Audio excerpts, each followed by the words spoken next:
आज से करीब 4 साल पहले की बात है।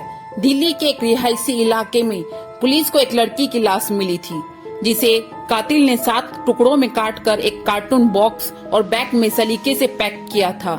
लाश के टुकड़ों से साफ पता चल रहा था कि वो लाश किसी लड़की की थी, लेकिन शुरुआती छानबीन में ना तो मरने वाले की पहचान पता चली और ना ही कातिलों का कोई सुराग ही मिला।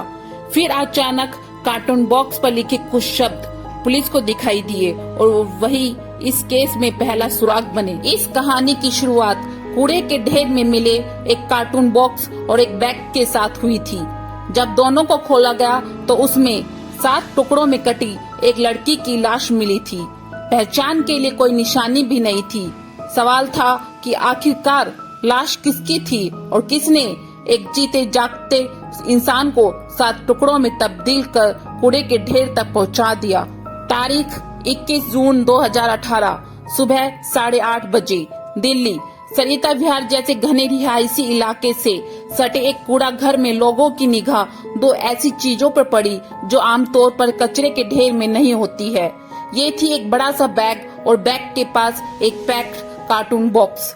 लेकिन सिर्फ इन 2 चीजों ने लोगों का ध्यान अपनी ओर नहीं खींचा, बल्कि उनसे आती बदबू से भी लोग परेशान थे। लोगों का माथा ठनका और उन्होंने पुलिस को इत्तला दी।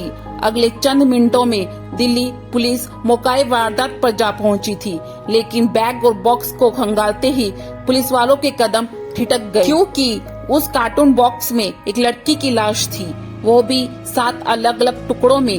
हाथ, पैर, सिर, गर्दन सब अलग अलग था। पुलिस ने लाश बरामद की और उसे पोस्टमार्टम के लिए भेज दिया। जिस तरह लाश को 7 अलग अलग टुकड़ों में काटकर बैग और कार्टून बॉक्स में भरकर निपटाया गया था, उससे तो साफ था कि मामला कत्ल का है।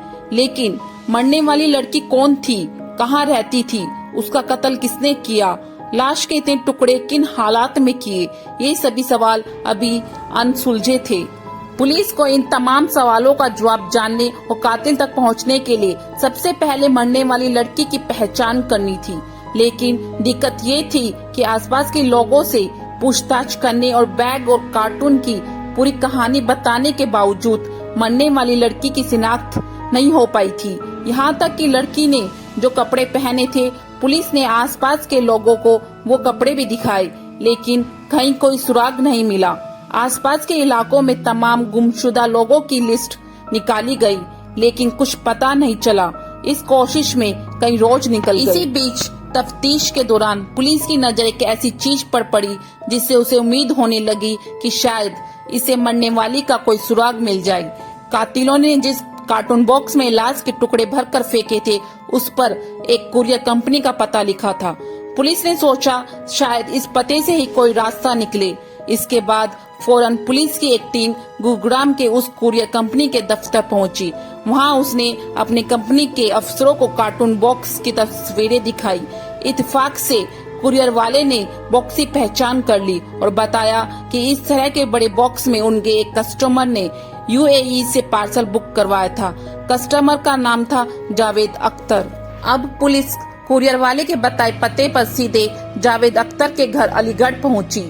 यहाँ जावेद न सिर्फ पुलिस को मिल गया, जबकि अपने कार्टून बॉक्स की तस्वीर भी पहचान ली। उसने बताया कि उसने 3 साल पहले ऐसे कई कार्टून बॉक्स में UAE से कुछ जरूरत की चीजें मंगवाई थी। इनमें से कुछ बॉक्स जहां उसने अपनी नौकरानी को दिए थे, वहीं कुछ बॉक्स दिल्ली के शाहीन बाग वाले घर में रखवाए थे। शाहीन बाग के उस मकान में कुछ लड़के किराए पर रहते थे। पुलिस की टीम जावेद अख्तर की नौकरानी के पास पहुंची। वहां पर खाली बॉक्स मिल गई। अब पुलिस ने दिल्ली के शाहीन बाग का रुख किया। पुलिस की सारी उम्मीद अब इसी मकान पर आकर टिक गई थी। जो भी सुराग मिलना था यहीं से मिलना था। लेकिन जब पुलिस जावेद के शाहीन बाग स्थित घर पर पहुंची तो वहां ताला लगा था। उस मकान में साजिद अली अंसारी नाम का शख्स अपनी बीवी के साथ रह रहा था, जो पेशे से इंजीनियर था। लिहाजा इसे पुलिस का शक साजिद अली पर ही गया। पुलिस ने आसपास के लोगों से साजिद के बारे में जानकारी जुटानी शुरू की तो पता चला कि उसने यहाँ लोगों से कहा है कि वो ये घर खाली करके जा रहा है। अब पुलिस को तलाश थी साजिद अली अंसारी की, पुलिस की कई टीमें उसकी तलाश में जुट गई और आखिरकार वो पुलिस के हत्थे चढ़ ही गया। पकड़े जाने के बाद साजिद ने कत्ल की जो कहानी पुलिस को बताई वो चौंका देने वाली है।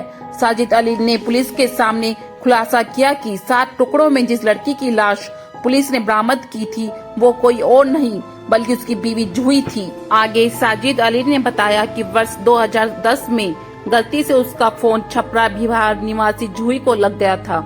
इसके बाद दोनों में दोस्ती हो गई। साजिद जूही से मिलने छपरा जाने लगा। जूही ने बीए ऑनर साइकोलॉजी से किया हुआ था। मोहम्मद साजिद ने कुरुक्षेत्र मैकेनिकल इंजीनियर से बीटेक किया था। वर्ष 2014 में दोनों ने शादी कर ली थी। शादी के बाद जूही के परिवार वालों ने उससे संबंध खत्म कर लिए थे क्योंकि जूही ने परिवार के खिलाफ जाकर साजिद अली से शादी की थी और शादी के बाद जूही ने अपना नाम बदलकर राजबाला रख लिया था। उनकी 2.5 व 1.5 वर्ष की 2 बच्चियां भी है। वर्ष 2016 में दोनों दिल्ली आ गए। मोहम्मद साजिद कोई नौकरी नहीं करता था। घर का खर्चा नहीं चलने पर दंपति के बीच आए दिन झगड़ा होने लगा। इस दौरान मोहम्मद साजिद दूसरी युवती के संपर्क में आ गया। वह उससे मोबाइल पर बातचीत, चैटिंग व कॉल करता रहता था। वह पटना में रहने वाली इस दूसरी युवती से शादी करना चाहता था, इसलिए उसने जूही की हत्या करने की साजिश रच ली। साजिद और उसके भाई ने जिस निर्मम तरीके से जूही की हत्या की, उसने इंसानियत को शर्मसार कर दिया। साजिद ने जूही की हत्या की साजिश 1 महीने पहले ही रच ली थी। उसने तय कर लिया था कि जिस दिन झगड़ा होगा उसी दिन वह पत्नी की हत्या कर देगा।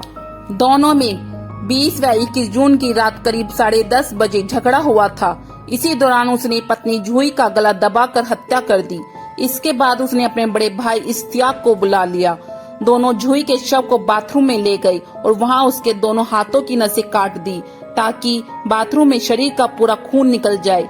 ये शव से पूरा खून निकलने का इंतजार करते रहे। इसके बाद आरोपियों ने जूही के शव के टुकड़े कर दिए।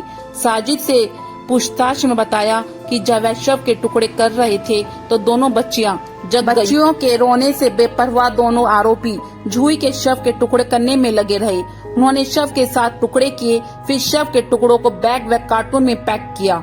इसके बाद दोनों भाई बच्चियों को लेकर अपने बड़े भाई असमत के घर पहुंचे और उसे पूरी बात बताई।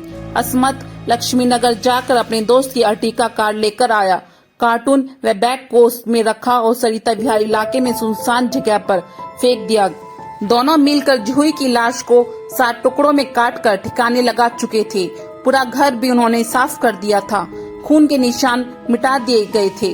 कपड़ों को भी ठिकाने लगा दिया था। पुलिस के मुताबिक साजिद अली को लग रहा था कि इस वारदात को अंजाम देने के बाद वो बच जाएगा, लेकिन ऐसा हुआ नहीं। उस पार्सल बॉक्स ने उसकी खूनी साजिश को बेनकाब कर दिया।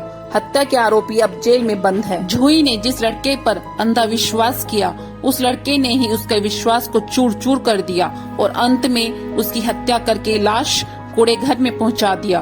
कहते हैं ना, माँ बाप भगवान के समान होते हैं। माँ बाप के खिलाफ जाकर कौन खुश रह सकता है? आपकी क्या राय है? मुझे कमेंट करके जरूर बताना। मेरे चैनल को भी लाइक एंड सब्सक्राइब करना। फिर मिलते हैं एक नई क्राइम स्टोरी के साथ। जब तक सतर्क रहें, सावधान रहें।